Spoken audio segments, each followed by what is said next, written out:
ಶ್ರೀಕೃಷ್ಣ ಪರಮಾತ್ಮ ಅರ್ಜುನನಿಗೆ ಯಾಕೆ ಭಗವದ್ಗೀತೆಯನ್ನ ಉಪದೇಶ ಮಾಡೋಕೆ ಆಯ್ಕೆ ಮಾಡ್ಕೊಂಡಿದ್ದು? ಮನಸ್ಸು ಮಾಡಿದ್ರೆ ಧರ್ಮವನ್ನೇ ಮೈತಳೆದು ನಿನ್ನಂತಹ ಯುಧಿಷ್ಠಿರ, ಧರ್ಮರಾಯ ಅಂತ ಯಾರನ್ನ ಕರಿತೀವಿ, ಅವನಿಗೆ ಹೇಳ್ಬೋದಿತ್ತು. ಅಥವಾ ಭೀಷ್ಮ ದ್ರೋಣರು ಕೂಡ ಸಶಕ್ತರಾಗಿದ್ರು. ಯಾಕೆ ಅರ್ಜುನ? ಏನ್ ಸ್ಪೆಷಾಲಿಟಿ ಇತ್ತು?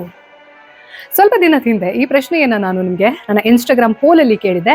ಬಹಳಷ್ಟು ಜನ ಬಹಳಷ್ಟು ಆನ್ಸರನ್ನ ಕೊಟ್ಟಿದ್ದೀರಾ. ಆದ್ರೆ ನನ್ನ ಅಂಡರ್ಸ್ಟ್ಯಾಂಡಿಂಗ್ ಇದು, ಯಾವಾಗ ಕುರುಕ್ಷೇತ್ರ ಯುದ್ಧ ಅನ್ನೋದು ಕನ್ಫರ್ಮ್ ಆಗತ್ತೆ, ನಾರಾಯಣಿ ಸೇನೆಯನ್ನ ತಗೊಂಡು ನಮ್ ಜೊತೆ ಸೇರ್ಕೊ ಅಂತ ಕೇಳ್ಕೊಳಕ್ಕೆ ದ್ವಾರಕೆಗೆ ಶ್ರೀಕೃಷ್ಣ ಪರಮಾತ್ಮನನ್ನ ನೋಡ್ಬೇಕು ಅನ್ನೋ ಕಾರಣಕ್ಕೋಸ್ಕರ ದುರ್ಯೋಧನ ಮತ್ತೆ ಅರ್ಜುನ ಬರ್ತಾರೆ.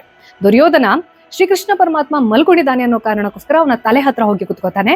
ಆದ್ರೆ ನಮ್ಮ ಅರ್ಜುನ ಅವನ ಕಾಲ್ ಬಳಿ ಹೋಗಿ ವಿಶ್ರಾಂತಿಯನ್ನ ಮಾಡ್ತಾ ಇರುವಂತಹ ಶ್ರೀಕೃಷ್ಣನನ್ನ ನೋಡ್ತಾ ಕುತ್ಕೋತಾನೆ. ಯಾವಾಗ ಕೃಷ್ಣ ನಿದ್ದೆಯಿಂದ ಎದ್ದ ತಕ್ಷಣ ಅರ್ಜುನ ಎದುರುಗಡೆ ಕಾಣಿಸ್ತಾನೆ. ಹಾಗೆ ಅವನ ಮಾತಿನ ಪ್ರಕಾರ ಯಾರು ನನ್ನ ಎದುರುಗಡೆ ಮೊದಲು ಹಾಜರಾಗ್ತಾರೋ ಅವ್ರಿಗೇನು ಕೇಳ್ತಾರೆ ಅದನ್ನ ನಾನು ಮೊದಲು ಕೊಡ್ತೀನಿ ಅಂತ ಶ್ರೀಕೃಷ್ಣ ಹೇಳಿರ್ತಾನೆ. ಸೊ ಪಾರ್ಥ ಏನನ್ನ ಕೇಳ್ತಾನೆ ಅಂತ ಹೇಳ್ಬಿಟ್ಟು ಕಾದಾಗ ದುರ್ಯೋಧನಂಗೆ ಕೋಪ ಬರುತ್ತೆ. ನಾನು ಬಂದಿರೋದು ಮೊದಲು, ನೀನು ಅವನನ್ನ ನೋಡ್ಬಿಟ್ಟು ಇವಾಗ ನನಗ್ ಮೋಸ ಮಾಡ್ತೀಯ ಅಂತ ಕೇಳಿದಾಗ ನಾನು ಹೇಳಿದ್ದು ಯಾರು ಬರ್ತಾರೆ ಅಂತಲ್ಲ, ನಾನು ಯಾರನ್ನ ಮೊದಲು ನೋಡ್ತೀನಿ ಅಂತ ಹೇಳ್ಬಿಟ್ಟು ಕೃಷ್ಣ ಹೇಳ್ತಾನೆ. ಅವಾಗ ಕೇಳ್ಕೊತಾನೆ, ಹೇಳು ಪಾರ್ಥ, ನಿನಗೇನ್ ಬೇಕು? ಆದ್ರೆ ನೆನಪಿರ್ಲಿ, ಯುದ್ಧದಲ್ಲಿ ನಾನು ಮತ್ತು ನನ್ನ ನಾರಾಯಣಿ ಸೇನೆ ಇಬ್ರು ಕೂಡ ಒಂದೇ ಪಾರ್ಟಿಯಲ್ಲಿ ಇರೋದಿಲ್ಲ. ಅವಾಗ ಅರ್ಜುನ ಆಯ್ಕೆ ಮಾಡಿದ್ದು ಶ್ರೀಕೃಷ್ಣ ಪರಮಾತ್ಮನನ್ನ. ನಾರಾಯಣಿ ಸೇನೆ ಅಂತಂದ್ರೆ ಸರ್ವಶಕ್ತ.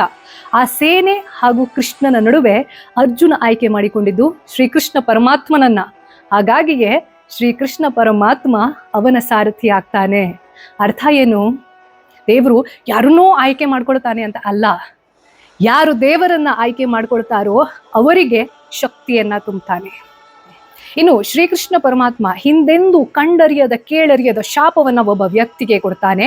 ಆ ಶಾಪ ತಗೊಂಡಂತಹ ವ್ಯಕ್ತಿ ಇವತ್ತಿಗೂ ಕೂಡ ನಮ್ಮ ನಿಮ್ಮ ನಡುವೆ ಇದ್ದಾನೆ ಅನ್ನುವಂತಹ ನಂಬಿಕೆ ಇದೆ. ಕೆಲವೊಂದಷ್ಟು ಪ್ರೂಫ್ ಕೂಡ ಇದೆ. ಯಾರು ಆತ, ಏನದು ಪ್ರೂಫ್, ಇದೆಲ್ಲವನ್ನ ತಿಳ್ಕೊಳ್ಬೇಕು ಅಂತಂದ್ರೆ ಇವತ್ತು ರಾತ್ರಿ 9 ಗಂಟೆಗೆ ನನ್ನ ಯೂಟ್ಯೂಬ್ ಚಾನೆಲ್ ಸನಾತನ ಕಥನದಲ್ಲಿ ಅಪ್ಲೋಡ್ ಆಗುವಂತಹ ಒಂದು ಸ್ಪೆಷಲ್ ಇಂಟ್ರೆಸ್ಟಿಂಗ್ ಸ್ಟೋರಿಯನ್ನ ಮಿಸ್ ಮಾಡಿದೆ ನೋಡಿ.